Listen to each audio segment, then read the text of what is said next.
হুমায়ুন কবিরকে এখন আর এই ভোট কাটুয়া এই কথাটা বলা যাবে না হয়তো।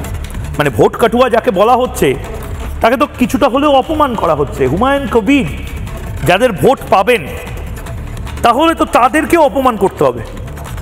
সেটা আমরা দায়িত্বশীল সংবাদ মাধ্যম হিসেবে করতে পারি না, কারণ হুমায়ুন কবিরের প্রতি অনেকের হয়তো আস্থা থাকতে পারে। হুমায়ুন কবির যে স্টাইলের পলিটিক্স করছেন, যে আশা আকাঙ্ক্ষাগুলো বেলডাঙ্গার মানুষের সামনে তুলে ধরেছেন, যেভাবে বেলডাঙ্গার অনেক মানুষ যে হুমায়ুন কবিরের সঙ্গে আছে সেই ছবি তো আমরা দেখছি, কিন্তু বাংলার বিভিন্ন বিধানসভা এলাকা থেকে হুমায়ুন কবিরের হয়ে যেভাবে সমর্থন, যেভাবে অর্থ সাহায্য, সমস্ত কিছু আসছে, এতে মনে হচ্ছে যে হুমায়ুন কবির এক শ্রেণীর সংখ্যালঘুর যে অ্যাসপিরেশন, যে আমাদের নিজস্ব একজন ভাইজান বাদেও নেতৃত্ব রয়েছে, আমাগো নিজস্ব একজন নেতা রয়েছে, আমাদের নিজস্ব একটা দল রয়েছে, এই আইডেন্টিটি পলিটিক্সকে এবার বোধহয় হুমায়ুন কবির বাংলাতে খুব স্পষ্টভাবে নিয়ে আসছেন, এবং যার সবচেয়ে বেশি এক্সপিরিয়েন্স আছে ভারতবর্ষে এই সময় এই স্টাইলের পলিটিক্সটা করার।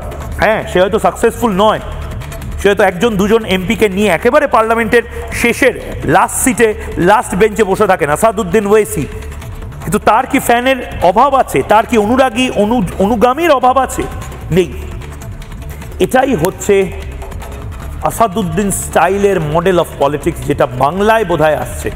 মুর্শিদাবাদের এমআইএমের যারা নেতারা রয়েছেন বা মালদার যারা রয়েছেন, তাদের বিভিন্ন লোকের সাথে আমরা কথা বলছি। এমআইএম এই বাংলাতে কি করতে পারবে কি করতে পারবে না সেটা পরের কথা, কিন্তু মমতা বন্দ্যোপাধ্যায় যদি ভাবেন যে এমআইএম তো আমরা কত দেখলাম, আইএসএফ তো আমরা কত দেখলাম, এবার বোধহয় ভুল ভাবছেন। কারণ এবার আপনি নিজেও মাননীয় মুখ্যমন্ত্রী দেখতে পাচ্ছেন একজন নেতা, বেলডাঙ্গার একজন নেতা হুমায়ুন কবির 4 ঘন্টা ধরে ফেসবুক লাইভ করছে।